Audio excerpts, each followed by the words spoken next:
Series dibintangi oleh Fedi Nuril yang kali ini dia nggak poligami. Lah, tragedi adalah cinta. Tante lihat ada cincin di jari manis Mona. Kita udah siap kawin, mah. Kawin? The Talkies. Ngomongin film bersama Bayu dan Edoy.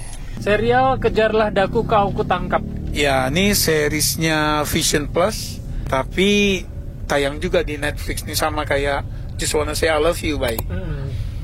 Gitu, yang udah terbiasa nonton series lokal di Netflix mungkin akan kaget ya, karena ngelihat kayaknya tampilannya kayak sinetron ya, atau kayak seriesnya di WeTV gitu ya. Oke, Kejarlah Daku Kau Kutangkap kita pernah bahas. Ini kan film klasik tahun 86 gitu. Kita pernah bahas di episode ini.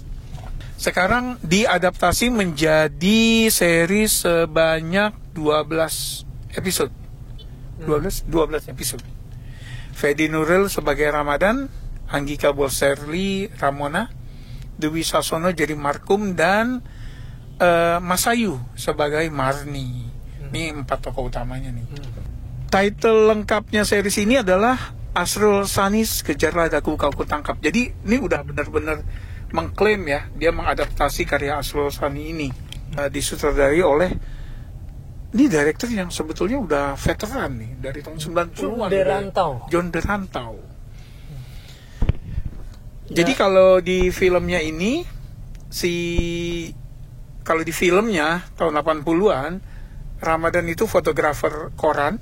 Mungkin kamu nggak tahu ya, tapi zaman dulu tuh di koran pos kota tiap hari ada yang namanya lingkaran rezeki gitu. Jadi dia foto orang lagi rame-rame random, nanti salah satu dilingkarin. Nah, orang yang dilingkarin itu akan dapat uang, bisa diambil ke korannya ya, ke pos kota gitu loh. Nah, waktu itu konsepnya kayak gitu. Nah, tapi kemudian si Ramona nih nggak terima karena dia lagi jelek ya gitu kan.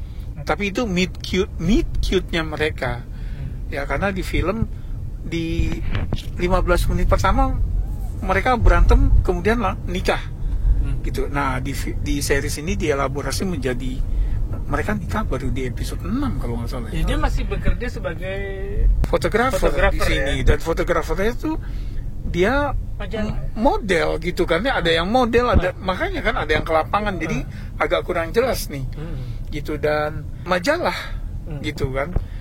Cuma di sini si Ramona tuh lagi tidur abis main volley, lagi tidur di foto lagi ileran gitu, terus jadiin cover majalah yang nggak make sense. Ada majalah apa yang covernya kayak gitu loh.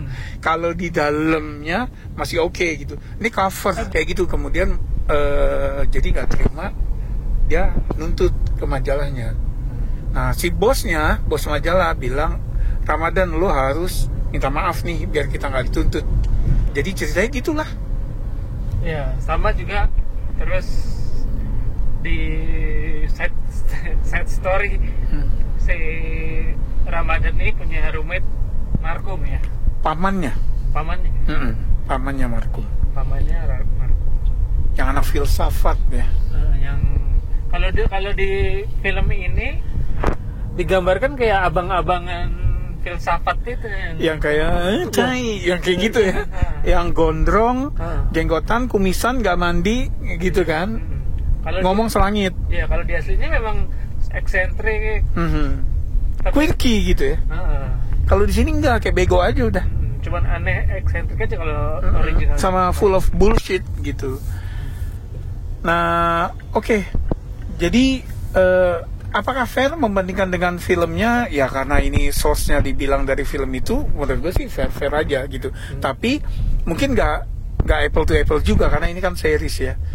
Memang dielaborasi. Nah, sekarang yang bisa dibandingkan adalah karena ini tone-nya komedi, si Fedi Nuril nih buat gue kalau untuk bermain komedi masih kurang kena gitu ya. Dia kan pernah main yang DOA tuh ya, Doyok, Otoy sama Ali Oncom. Nah, gitu. Dia jadi Doyok gitu. Nah, itu juga kurang kena gitu. Nah, di sini sama, dia kurang gitu. Kayaknya memang forte-nya tuh di drama dia ya. Nah, apalagi Anggika padahal di banyak film dia suka jadi comic relief ya. Di sini terlalu drama dia malah gitu. Dan porsinya at least di setengah series awal tuh agak kurang. Nah terus si Markum itu tadi kita udah bahas ya. Kalau di filmnya kan quirky gitu. Di sini di sini tuh benar-benar kayak borderline apa ya? ya Keterbelakangan mental. hati-hati. Ya kayak Jamet yang itu aja gitu ya, yang kita suka lihat. Ya sekedar itu, karena dia kayak ditutupin anduk, terus gelap, terus dia keluar pakai anduk, terus anduknya jatuh, copot. terus dia kayak masih mikir gue mesti ngapain. Itu kan bukan orang normal. Iya, kayak sementara almarhum yang asli nggak akan mungkin melakukan itu kalau dia yang original ya. Nah terus jadi yang nyanyi teriak-teriak sambil mandi gitu tuh itu bukan cuman abang-abangan filsafat, itu iya, kayak itu borderline ya, gangguan jiwa ya? jiwa. Nah terus si Marni yang counterpartnya Markum ya, yang akhirnya jadi jodoh karena Kejar Rodaku kan nanti ada sequelnya keluarga Markum, di mana Markum sama Marni berumah tangga.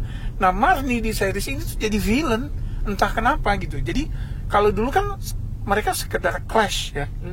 Kalau ini beneran jadi villain yang dia nyewa orang untuk ngejebak gitu, untuk blackmail gitu ya, sampai sejahat itu gitu loh.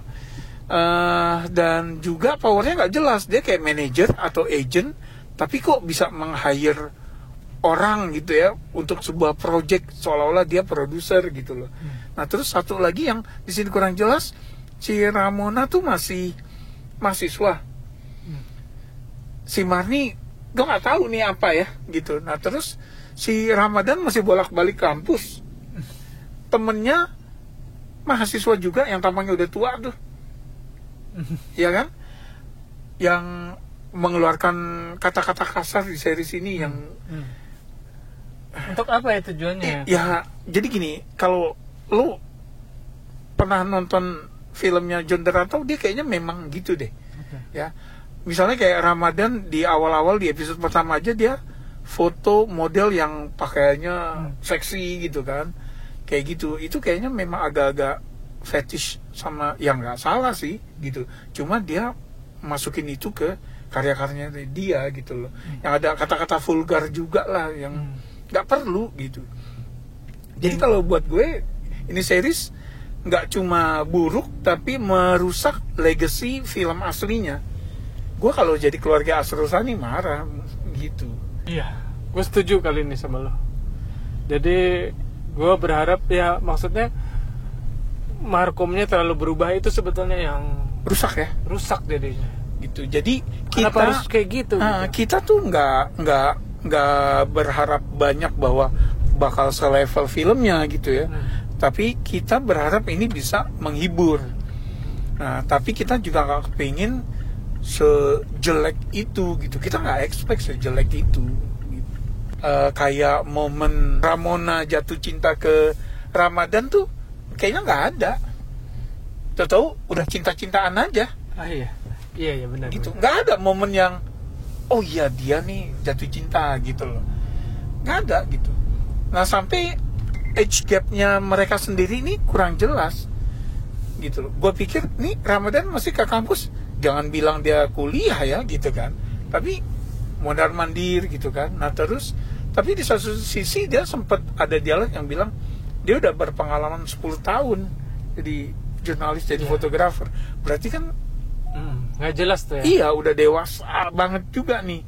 Sementara si Ramona masih mahasiswa gitu. Oke, cuman kan gini, gue sama lo adalah penggemar versi aslinya. Kalau ini misalnya sebagai produk baru di mana orang belum nonton aslinya, anak-anak muda yang nggak pernah nonton film aslinya, terus nonton ini gimana menurut lo? Karena kan nggak ada hubungannya kan. Iya. Maksudnya dia nggak tahu Markum kayak gimana, Ramona kayak gimana. Kalau menurut gue masih bisa ditonton sih. Kalau menurut gue jadi series yang gak lucu aja. Karena si Fedi Nuril gua rasa dia belum bisa carry komedi lah. Dan tokoh Marninya menjadi sangat jahat di sini sehingga mengurangi unsur komedinya, Bay. Gitu. Tadi lo bilang si Markum sih buat gue turn off. Jadi kayak sinting gitu kan ya.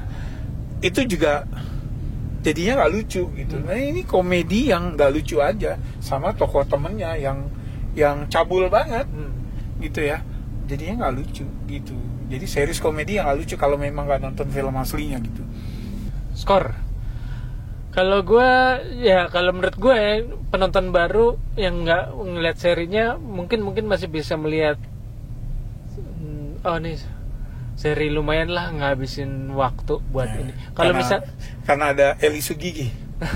Kalau gue sebagai terlalu membandingkan dengan aslinya ya nggak dapet banget kalau bagi gue. Ya, itu janganlah. Jadi gue kasih skor 5 dari 10.